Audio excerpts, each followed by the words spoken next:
commencement était la parole, et la parole était avec Dieu, et la parole était Dieu.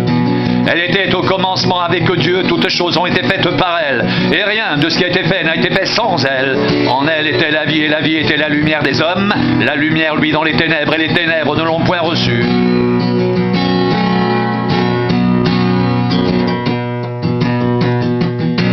Cette lumière était la véritable lumière qui, en venant dans le monde, éclaire tout homme. Elle était dans le monde, et le monde a été fait par elle, et le monde ne l'a point connue. Elle est venue chez les siens, et les siens ne l'ont point reçue.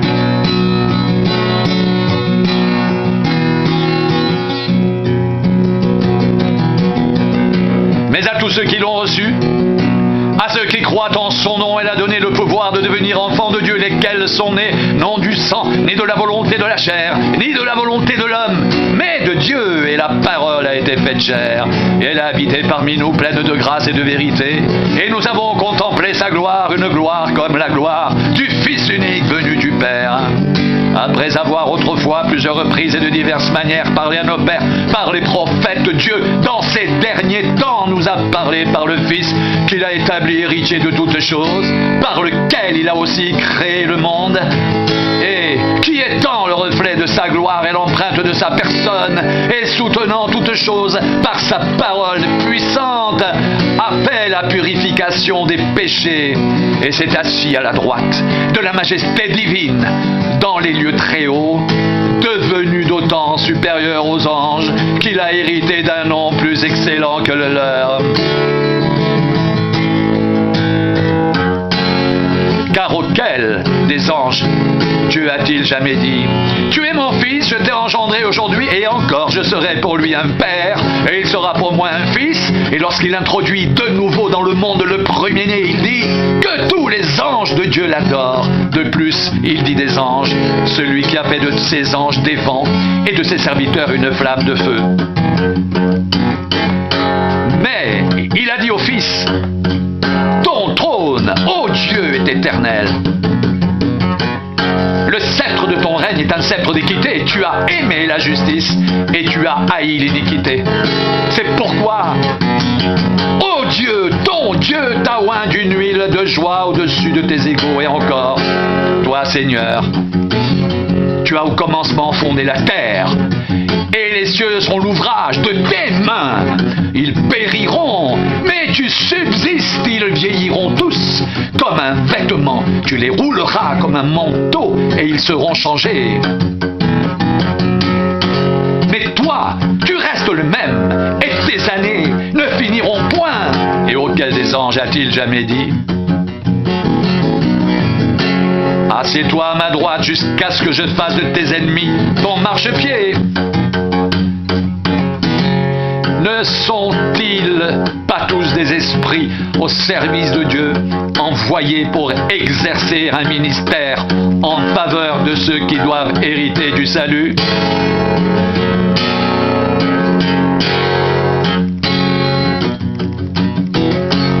Ce qui était dès le commencement, ce que nous avons entendu, ce que nous avons vu de nos yeux, ce que nous avons contemplé, que nos mains ont touché, concernant la parole de vie, car la vie a été manifestée, et nous l'avons vue, et nous lui rendons témoignage, et nous vous annonçons la vie éternelle qui était auprès du Père, et qui nous a été manifestée.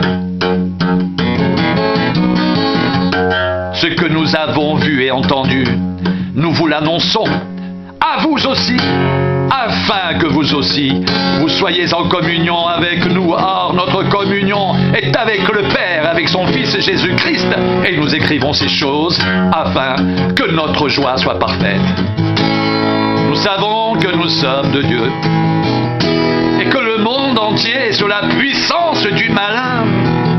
Nous savons aussi que le Fils de Dieu est venu, et qu'il nous a donné l'intelligence pour connaître le véritable, et nous sommes dans le véritable en son Fils, Jésus-Christ.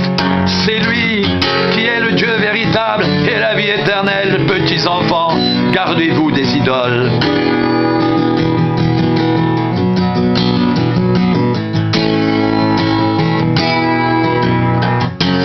Et sans contredit, le mystère de la piété est grand.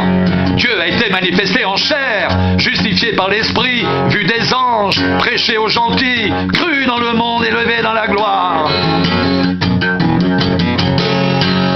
Nous rendons grâce à Dieu, le Père de notre Seigneur Jésus-Christ, et nous ne cessons de prier pour vous, ayant été informés de votre foi en Jésus-Christ et de votre charité pour tous les saints, à cause de l'espérance qui vous est réservée dans les cieux, et que la parole de la vérité, la parole de l'Évangile, vous a précédemment fait connaître.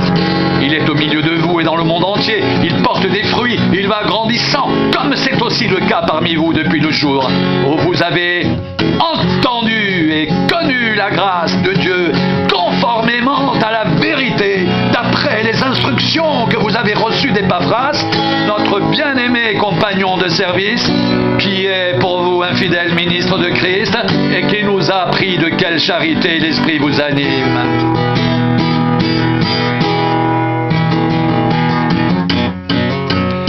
C'est pour cela que nous aussi, depuis le jour où nous en avons été informés, nous ne cessons de prier Dieu pour vous et de demander que vous soyez remplis de la connaissance de sa volonté en toute sagesse et intelligence spirituelle pour marcher d'une manière digne du Seigneur et lui être entièrement agréable, portant des fruits en toutes sortes de bonnes œuvres et croissant par la connaissance de Dieu, fortifiés à tous égards par sa puissance glorieuse, en sorte que vous soyez toujours et avec joie, persévérants et patients.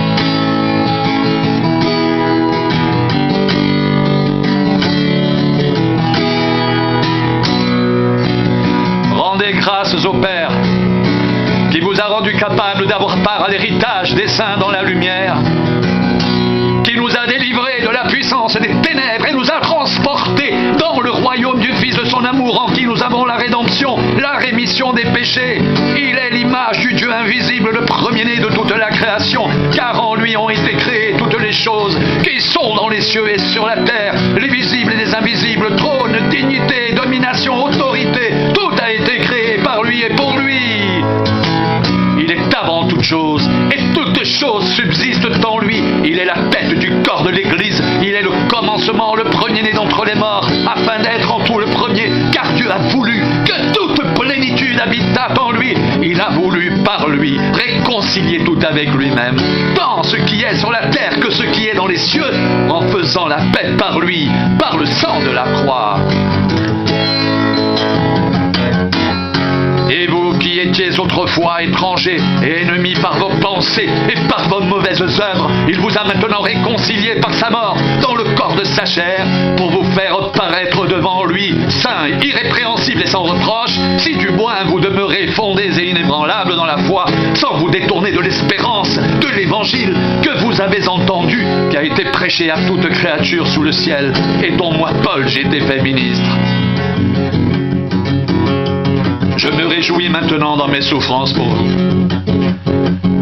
Et ce qui manque aux souffrances de Christ, je l'achève en ma chair pour son corps qui est l'Église.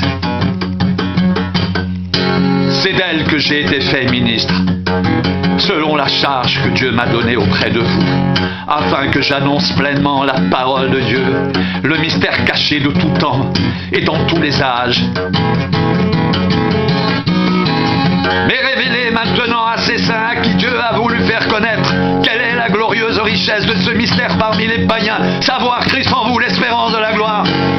C'est lui que nous annonçons, exhortant tout homme et instruisant tout homme en toute sagesse, afin de présenter à Dieu tout homme devenu parfait en Christ.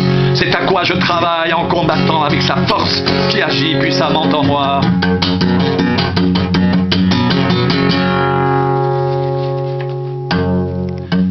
Au commencement était la parole, et la parole était avec Dieu, et la parole était Dieu. Elle était au commencement avec Dieu, toutes choses ont été faites par elle, et rien de ce qui a été fait n'a été fait sans elle. En elle était la vie, et la vie était la lumière des hommes. La lumière, lui, dans les ténèbres, et les ténèbres ne l'ont point reçue. Cette lumière était la véritable lumière qui, en venant dans le monde, éclaire tout homme. Elle était dans le monde, et le monde a été fait par elle, et le monde ne l'a point connue. Elle est venue chez les siens, et les siens ne l'ont point reçue.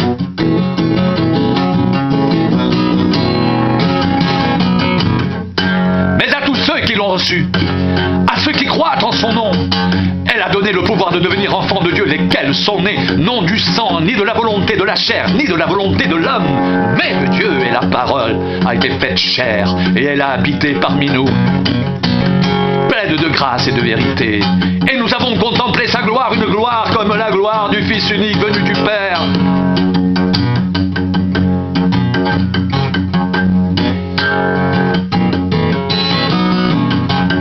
Nous savons que nous sommes de Dieu et que le monde entier est sous la puissance du malin. Nous savons aussi que le Fils de Dieu est venu et qu'il nous a donné l'intelligence pour connaître le véritable. Et nous sommes dans le véritable en son Fils Jésus-Christ. C'est lui qui est le Dieu véritable et la vie éternelle. Petits enfants, gardez-vous des idoles. Sans contredit, le mystère de la piété est grand. Dieu a été manifesté en chair, justifié par l'Esprit, vu des anges, prêché aux gentils, cru dans le monde, élevé dans la gloire.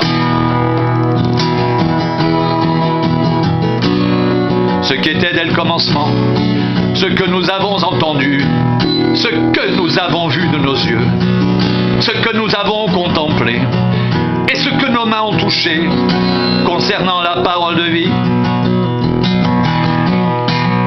Car la vie a été manifestée, et nous l'avons vue, et nous lui rendons témoignage, et nous vous annonçons la vie éternelle qui était auprès du Père et qui nous a été manifestée. Ce que nous avons vu et entendu, nous vous l'annonçons à vous aussi, afin que vous aussi vous soyez en communion avec nous. Or notre communion est avec le Père et avec son Fils Jésus-Christ. Et nous écrivons ces choses afin que notre joie soit parfaite.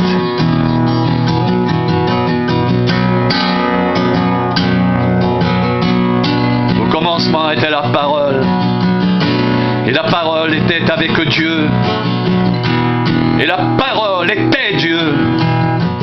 Elle était au commencement avec Dieu.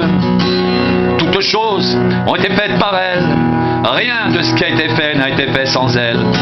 En elle était la vie, et la vie était la lumière des hommes. La lumière, lui, dans les ténèbres, et les ténèbres ne l'ont point reçue. Cette lumière était la véritable lumière qui, en venant dans le monde, éclaire tout homme. Elle était dans le monde, et le monde a été fait par elle, et le monde ne l'a point connue. Elle est venue chez les siens, et les siens ne l'ont point reçue, mais à tous ceux qui l'ont reçue. À ceux qui croient en son nom, elle a donné le pouvoir de devenir enfants de Dieu, lesquels sont nés, non du sang, ni de la volonté de la chair, ni de la volonté de l'homme, mais de Dieu. Et la parole a été faite chair, et elle a habité parmi nous, pleine de grâce et de vérité. Et nous avons contemplé sa gloire, une gloire comme la gloire du Fils unique, venu du Père.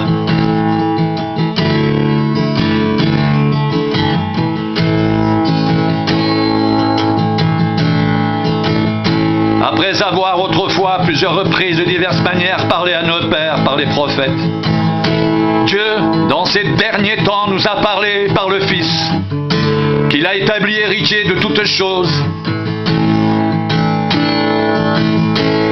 par lequel il a aussi créé le monde, et qui étant le reflet de sa gloire et l'empreinte de sa personne, et soutenant toutes choses par sa parole puissante, a fait la purification des péchés et s'est assis à la droite de la majesté divine dans les lieux très hauts, devenant d'autant supérieur aux anges qu'il a hérité d'un nom plus excellent que le leur. Car auquel des anges Dieu a-t-il jamais dit: tu es mon fils, je t'ai engendré aujourd'hui et encore. Je serai pour lui un père, et il sera pour moi un fils. Et lorsqu'il introduit de nouveau dans le monde le premier-né, il dit que tous les anges de Dieu l'adorent. De plus, il dit des anges, celui qui a fait de ses anges des vents et des serviteurs une flamme de feu. Mais il a dit au Fils: ton trône, ô Dieu, est éternel. Le sceptre est un sceptre d'équité. Tu as aimé la justice et tu as haï l'iniquité. C'est pourquoi, ô Dieu, ton Dieu t'a oint d'une huile de joie, au-dessus de tes égaux et encore, toi, tu as au commencement fondé la terre, et les cieux sont l'ouvrage de tes mains.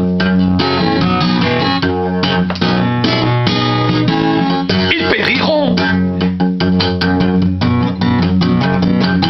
mais tu subsistes.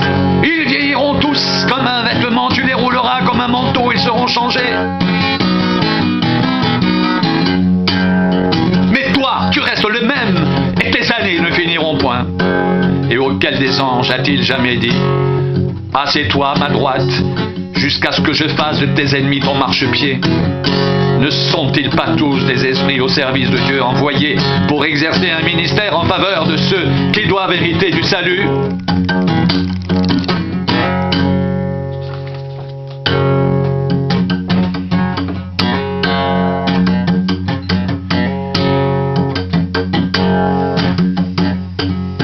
Rendez grâce au Père qui vous a rendu capable d'avoir part à l'héritage des saints dans la lumière, qui nous a délivrés de la puissance des ténèbres et nous a transportés dans le royaume du Fils de son amour, en qui nous avons la rédemption, la rémission des péchés. Il est l'image du Dieu invisible, le premier-né de toute la création, car en lui ont été créées toutes les choses qui sont dans les cieux et sur la terre, les visibles et les invisibles, trône, dignité, domination, autorité, tout a été créé par lui et pour lui. Il est avant toute chose et toute chose subsiste en lui. Il est la tête du corps de l'Église, il est le commencement, le premier-né d'entre les morts, afin d'être en tout le premier, car Dieu a voulu que toute plénitude habitât en lui. Il a voulu par lui réconcilier tout avec lui-même, tout ce qui est sur la terre et tout ce qui est dans les cieux, en faisant la paix par lui, par le sang de la croix. Et vous qui étiez autrefois étrangers et ennemis par vos pensées et par vos mauvaises œuvres, il vous a maintenant réconciliés par sa mort dans le corps de sa chair, pour vous faire paraître devant lui saint, irrépréhensible et sans reproche, si du moins vous demeurez fondés et inébranlables dans la foi, sans vous détourner de l'espérance de l'Évangile que vous avez entendu, qui a été prêché à toute créature sous le ciel, et dont moi, Paul, j'ai été fait ministre. Je me réjouis maintenant dans mes souffrances pour vous, et ce qui manque aux souffrances de Christ, je l'achève en ma chair, pour son corps qui est l'Église.